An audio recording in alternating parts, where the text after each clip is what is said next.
صل على محمد وآل محمد.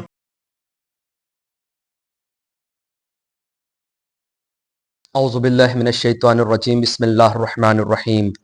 الحمد للہ رب العالمین والصلاة والسلام. اما بعد فقد قال اللہ سبحانہ الکریم وقولہ الحق واصدق الصادقین. بسم اللہ الرحمن الرحیم.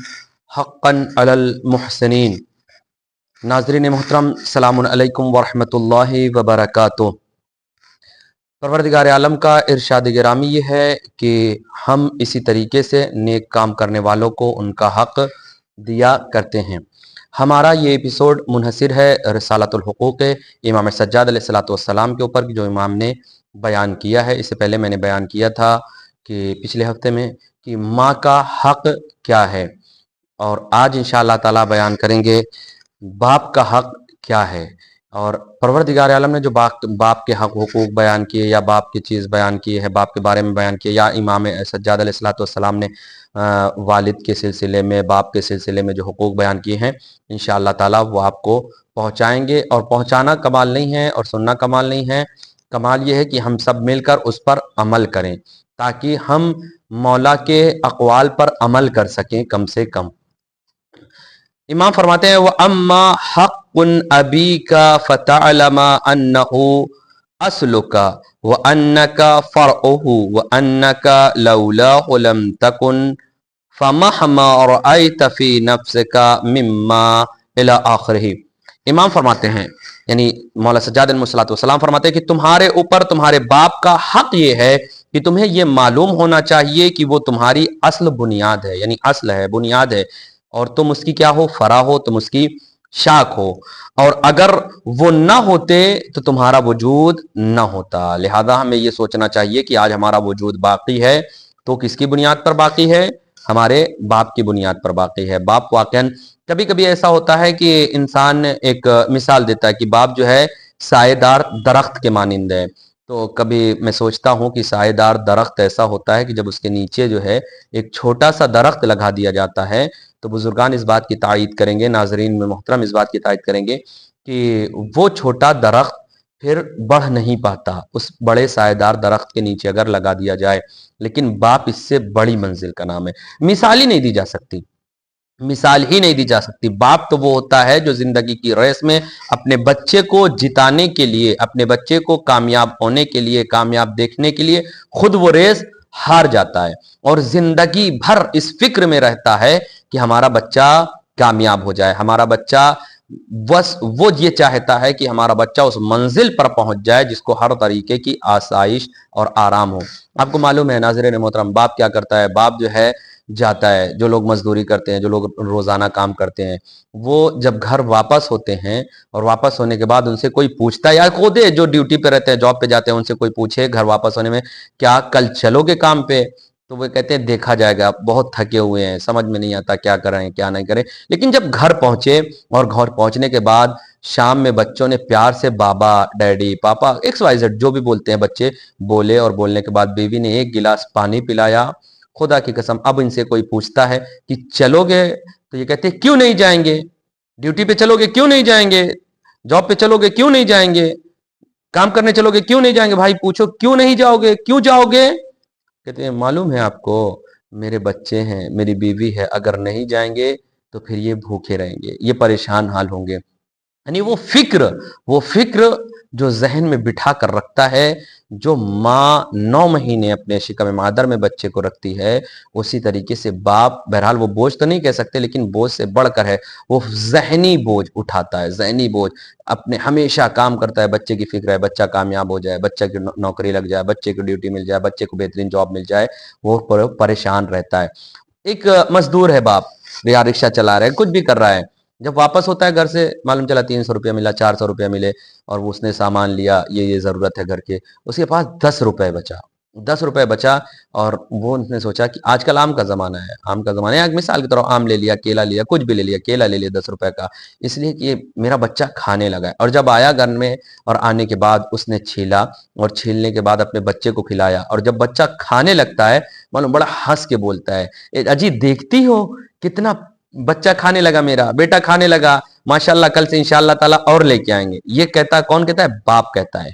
اور اسی کے عوض بیٹا جب انجینئر بن جائے، ڈاکٹر بن جائے اور بہترین جاب مل جائے اس کو، اور اس کے بعد اب وہ باپ اور وہ بیٹا جو باپ نے کیا تھا 10 روپے اس کا سرمایہ بچا تھا، اس نے اس پیسے کو اپنے بیٹے کے لیے خرچ کیا. اب بیٹا 1 درجن کیا 20 درجن کیلا لا کے 25 درجن لا کے رکھ دے باپ کے لیے، پھر بھی یہ زیادہ نہیں ہے. کیوں؟ کیونکہ اس کے پاس پیسہ ہے، مال ہے، دولت ہے، اور یہ اس لیے لا رہا ہے. باپ کس لیے کھلا رہا تھا؟ فکر دیکھیے، کھلا دونوں رہے لیکن فکر کیا تھی؟ باپ کھلا رہا تھا کہ میرا بچہ کھانے لگا اور اب بڑا ہونے لگا. لیکن ہماری فکر کیا رہتی ہے؟ ہماری فکر ارے کھا لینے دو، کتنے سال ہیں؟ 2 سال 4 سال 10 سال ہیں. لیکن انہوں نے پورا سرمایہ ہمارے لیے ختم کر دیا. اور ہم نے کیا کیا؟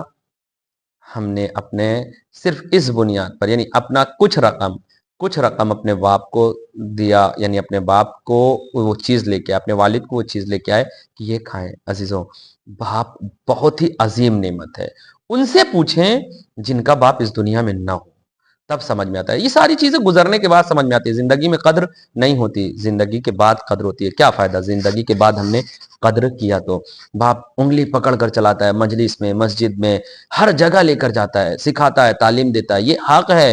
اور باپ ہمارے ساتھ بہت سے ائمہ نے بہت حقوق بیان کیے ہیں. کیا ہے؟ نام اچھے رکھتا ہے، کوشش کرتا ہے نام اچھے رکھیں. پیار والے نام تو بہرحال بہت ہو جاتے ہیں، لیکن کوشش کرتا ہے نام اچھے رکھیں. اور جب بچہ چلنے لگتا ہے باپ خوش ہونے لگتا ہے، بچہ جوان ہوتا ہے باپ خوش ہونے لگتا ہے. چلو اب میرا یہ سہارا بن رہا ہے. عزیزوں، بیٹا ہوتا ہی آنکھوں کا نور ہے باپ کے لیے. اگر باپ کسی جوان بیٹا کوئی چلا جاتا ہے چھوڑ کر باپ کو، باپ ضعیف ہو جاتا ہے، باپ کی روشنائی چلی جاتی ہے. کوئی جناب امام حسین علیہ الصلوۃ والسلام سے پوچھے. خیر یہ مصائب کے مقام تو نہیں، لیکن سوچنا چاہیے، فکر کرنا چاہیے کہ میں اپنے جوانوں سے گزارش کروں گا اگر والدین زندہ ہیں تو ان کی قدر کریں.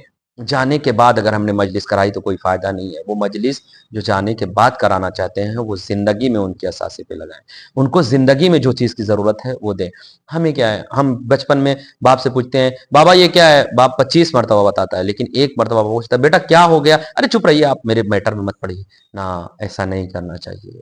بڑا تکلیف ہوتی ہے ان کو، بڑا رنج اور ملال ہوتا ہے. لہذا ہمیں ایسا نہیں کرنا چاہیے. باپ کی دعائیں لیجئے. باپ کی دعا معصومین فرماتے ہیں بیٹے کے حق میں بہت جلدی قبول ہوتی ہے. اگر باپ دنیا میں ہیں، اللہ سلامت رکھے. جن کے باپ اس دنیا میں، ان کو صحت کے ساتھ طول عمر عطا فرمائے، اور جن کے باپ اس دنیا سے رخصت ہو چکے ہیں خدا ان کو جوار معصومین علیہ الصلوۃ والسلام میں جگہ عنایت فرمائے. اگر باپ دنیا سے رخصت ہو چکا ہے، باپ کی قبر پر چاہیں فاتحہ پڑھیں، اس سے دعا مانگیں، اس سے توسل کریں. یقیناً باپ ایک بہت بڑا سرمایہ ہے. جانے کے بعد باپ کی منزلت سمجھ میں آتی ہے، لہذا قدر کریں. ناظرین محترم، میرے جوانوں، بالخصوص جوانوں، قدر کریں والدین کی، باپ کی قدر کریں، ماں کی قدر کریں، عزت کریں. آج ہمارا وجود ہے انہی کی وجہ سے، آج ہماری عزت ہے انہی کی وجہ سے. اگر وہ نہ ہوتے تو ہمارا وجود باقی نہ رہتا. یہ امام فرما رہے ہیں. اس کے بعد کہہ رہے ہیں کہ اگر تم اپنے اندر کوئی ایسی چیز دیکھو جس سے تمہیں کیا ہو، جو دیکھو جس سے تمہیں خود پسندی پیدا ہو. تو یہ خود پسندی کیا ہے؟ خود پسندی جو ہے یعنی اپنے آپ میں بڑائی، میں بکری کی طرح ہمیں نہیں کرنا چاہیے. اس کے لیے معصومین نے مذمت کیا خود پسندی کے لیے. کہا ہے اعجاب المرء بنفسہ دل علی ضعف عقلہ، کہ خود پسندی یعنی کیا مطلب؟ یعنی اپنے آپ کو بنانا، یعنی اپنے آپ کو بتانا ہم میں یہ کر لیتا ہوں، میں یہ ہوں، میرے پاس یہ ہے. مولا نے اس کی مذمت کیا. کیا یہ اس کے عقل کے کمزور ہونے کی علامت ہے؟ واقعاً باپ ایک بہت بڑا سرمایہ ہے، جس کے لیے خود امام حسین علیہ السلام فرماتے ہیں. اور اس کو اس میں بہار الانوار میں بھی واقعہ نقل ہے. امام حسین علیہ السلام فرماتے کیا ہیں؟ کہتے ہیں میں ایک مرتبہ اپنے باپ کے ساتھ، اپنے والد محترم کے ساتھ حج پہ گیا تھا. جب میں حج پہ گیا تو میں نے یہ دیکھا کہ ایک شخص ہے رات کی تاریکی میں حج بیت اللہ کے نزدیک بہت گریہ وزاری کر رہا ہے. میرا دل کانپا.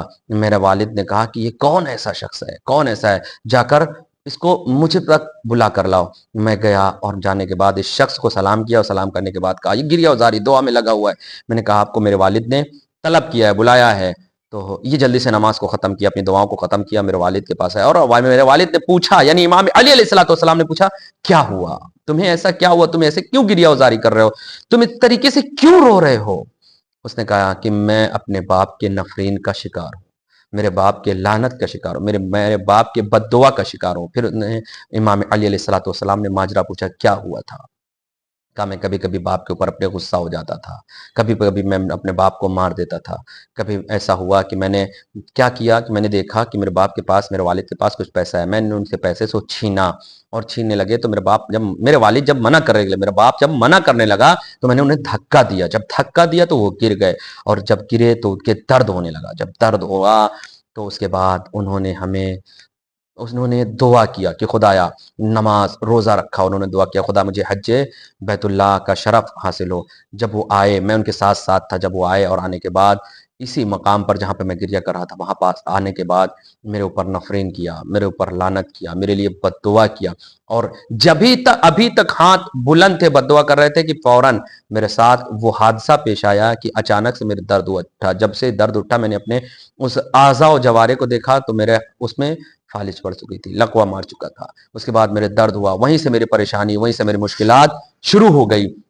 پھر میں واپس آیا، میں ان سے معافی مانگتا رہا، میں 3 سال تک ان سے مسلسل معافی مانگی۔ ایک بار پھر میں ان کے ساتھ آیا، اور جب آنے لگا تو راستے میں کیا ہوا کہ ان کے جس سواری پر، جس اونٹ پر وہ بیٹھے ہوئے تھے، وہ تھوڑا بھڑک گیا، جب اونٹ بھڑک گیا وہ بیچارے میرے والد گرے، کس پہ سے؟ اونٹ سے گرے، اور جب گرے تو پتھر لگا ان کے سر پر، اس سے وہ رخصت ہو گئے، لیکن انہوں نے مجھے کیا کیا؟ معاف نہ کیا، اور اس کا نتیجہ یہ ہے کہ میری صحت جاتی رہی، میرا کاروبار جاتا رہا، میرا سب کچھ ختم ہوتا رہا، لیکن میں اللہ کی بارگاہ میں آ کر گریا ازاری، اللہ میری دعا کو قبول نہیں کر رہا تھا۔ پھر امام علی علیہ السلام نے کہا کہ اگر تم چاہتے ہو کہ تمہاری دعا قبول ہو تو روز 10 ذی الحجہ یعنی 10 ذی الحجہ عید قربان کے روز صبح کے وقت، جو انہوں نے کہا کہ جو مجھے امام علی علیہ السلام نے جو مجھے رسول اسلام نے اسم اعظم کی تعلیم دی ہے، اس دعا کو پڑھو، اللہ تمہاری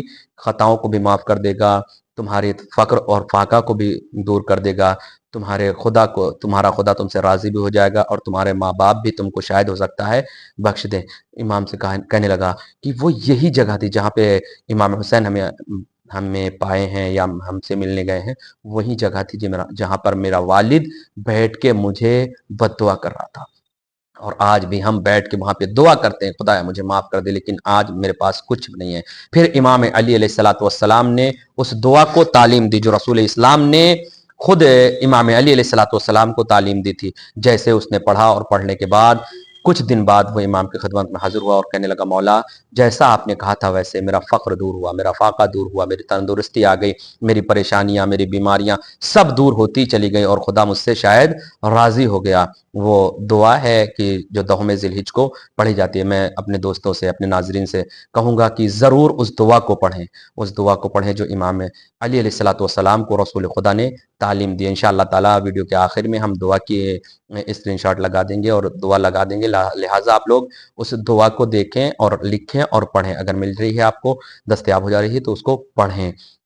10 ذی الحجہ یعنی روز قربان صبح کے وقت پڑھیں، انشاءاللہ تعالی اللہ ہمارے ہر گناہوں کو اسم اعظم کی برکت سے۔ پھر اس میں کہتا ہے کہ میں سو رہا تھا، امام علی علیہ السلام کی خدمت میں آیا، کہنے لگا میں نے اس دعا کو پڑھا، اور دعا پڑھنے کے بعد میں سو رہا تھا کہ اچانک سے میرے کان میں آواز آئی اب تم پریشان نہیں ہونا۔ پھر میں نے خواب کیا دیکھا کہ میرے پاس رسول اسلام آئے، اور میرے سر پر انہوں نے کیا دست شفقت پھیرا، اور اس کے بعد کہنے لگے اب یہ غلطی کبھی نہیں کرنا، اللہ تم سے راضی ہو گیا۔ عزیزوں، یہ اسم اعظم کی برکت تھی، لہذا میں یہ کہوں گا آپ لوگ جو ہے دعائیں پڑھیں، وہ دعا جو ہے انشاءاللہ آپ کو مل جائے گی۔